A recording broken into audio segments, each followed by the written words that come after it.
Olá pessoal, sejam muito bem-vindos à 12ª aula do curso de Criando APIs com ASP.NET Core.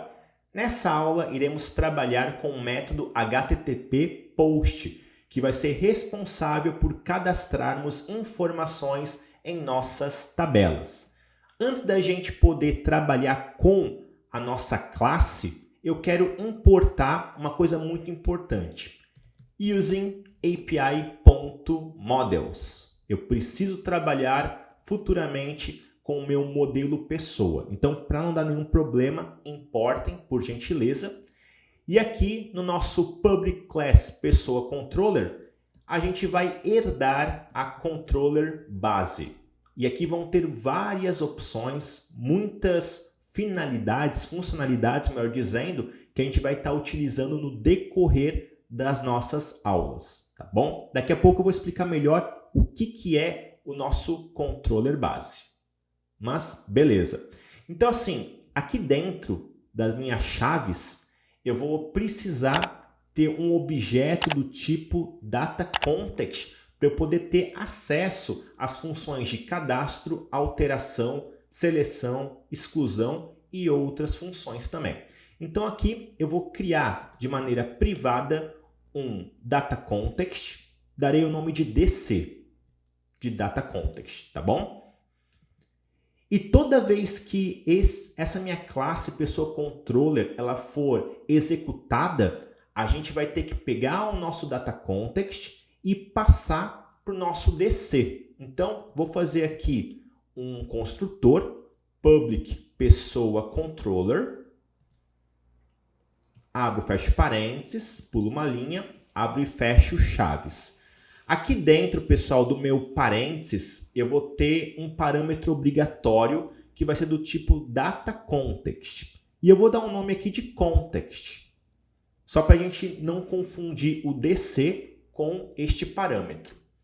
Toda vez que a nossa classe pessoa controller ela for chamada, esse construtor vai fazer o seguinte, ele vai pegar o DC e vai estar adicionando o context. E esse context ele vai pegar da nossa pasta data, tá bom? Que é este data context que está aqui. Muito bem, isso tudo é automático, podem ficar tranquilos. Beleza, agora vamos criar o nosso método, um método de cadastro. Public assign, vou criar aqui utilizando uma programação assíncrona e vou colocar aqui um task. Vamos ver primeiro o que é isso. Então, assign quer dizer que eu quero trabalhar com algo assíncrono. E o que é algo assíncrono? A ideia é, algumas partes do código talvez demorem para executar mais que outras. E também tenho partes do código que precisam que determinadas ações já tenham sido feitas. Então, o assign vai fazer o seguinte, se em algum momento eu utilizar a palavra reservada await, aquela linha vai ficar travada. A gente só vai executar as linhas posteriores quando aquela linha finalizar a sua função. É basicamente como se fosse você esperar alguma coisa, tá bom? O task ele é uma funcionalidade que vai trabalhar com assign, e aqui eu vou especificar para ele que ele vai retornar um action result. O que é o action result? É um objeto, pode ser uma lista ou até um objeto único, basicamente isso, tá bom? E aqui eu vou dar um nome de cadastrar. Abrir e fechar parênteses, abrir e fechar chaves. E aqui no cadastrar, pessoal, lá no nosso front-end, a gente vai estar futuramente enviando características para efetuar o cadastro, como, por exemplo, um nome, uma idade e uma cidade. E como é que eu pego essa característica? Bem, nós temos um comando, graças ao controller base, chamado fromBody. Então, vou abrir aqui e fechar o colchetes dentro do meu parênteses. Até vou dar um zoom. Legal. Aqui eu vou colocar fromBody. E nesse fromBody, eu vou especificar que tipo de objeto eu estou trabalhando. Então, estou trabalhando com um objeto do tipo pessoa e darei um nome aqui, por exemplo, P. Bem simples. Então, muito bem. Então, lá no front-end, quando eu for capturar uma informação, vai ser através do corpo, através do body. Por isso que eu estou utilizando essa função aqui. Agora, vamos efetuar o cadastro. Então, eu vou chamar aqui o meu DC, ponto, especificar que esse DC vai trabalhar com a pessoa, ponto, e essa pessoa eu tenho várias funcionalidades. Uma delas é a add, que eu cadastro. Aqui nesse add eu vou passar o meu P, que é o meu parâmetro pessoa. Muito bem. Aqui eu estou preparando o cadastro. Agora eu vou usar o await. Await dc ponto save changes async. O que está acontecendo aqui? Essa linha aqui ele vai travar para a gente e o nosso Entity Framework Core ele vai ter que retornar um OK do banco de dados. Então quer dizer, enquanto o Entity Framework não efetuar o cadastro, o nosso projeto, o nosso código vai ficar travado nessa linha do await. Quando for realizado o cadastro, aí ele executa as linhas posteriores. No caso, quando efetuar o cadastro, teremos um retorno. E esse retorno eu posso especificar um status, como por exemplo, um status OK. O OK é quando, no caso, ele conseguiu fazer requisição. Porém, eu gosto de utilizar aqui para inserção a função created. O created ele vai retornar o status create e o número 201, que equivale ao create. Então, é um feedback específico para cadastros.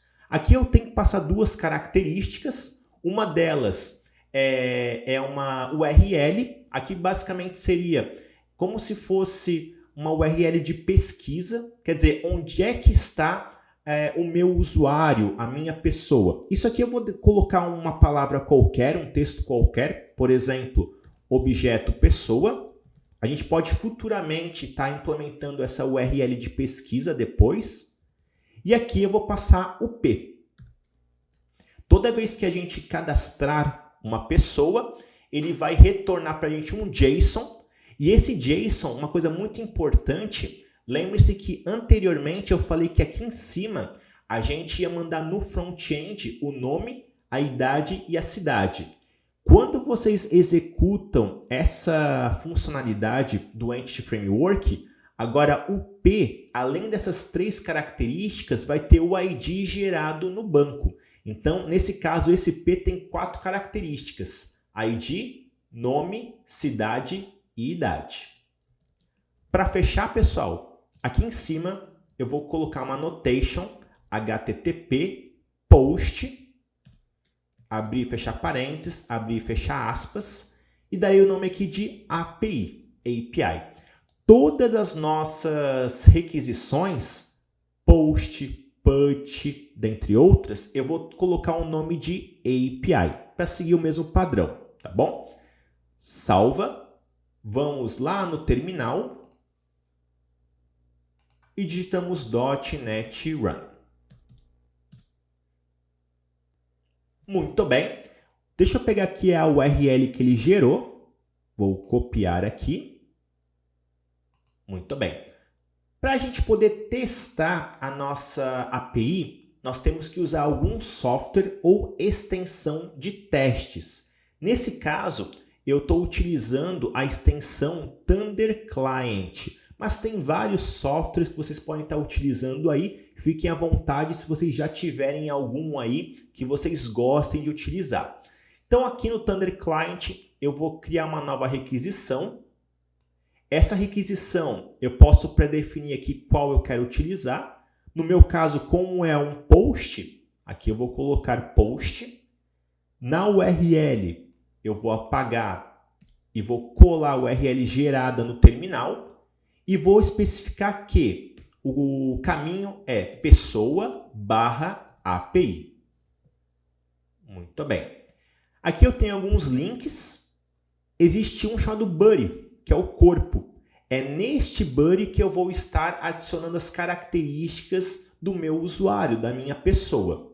Então, deixa eu abrir chaves, até vou dar um zoom para facilitar aqui a visualização de vocês. Foi demais, vou deixar assim mesmo, legal. Então a gente tem as características nome, vou colocar, por exemplo, Mayra. Temos a característica cidade, deixa eu colocar São Paulo. E temos a característica idade, 32. Muito bem. Se eu der agora um send, olha que bacana, status 201 created e o nosso JSON com o ID, que ele pegou lá do banco de dados, o nome, a cidade e a idade que nós especificamos aqui dentro. Beleza? Pessoal, é de uma maneira muito simples que a gente consegue então efetuar um cadastramento. Se tiverem qualquer dúvida, eu fico à total disposição.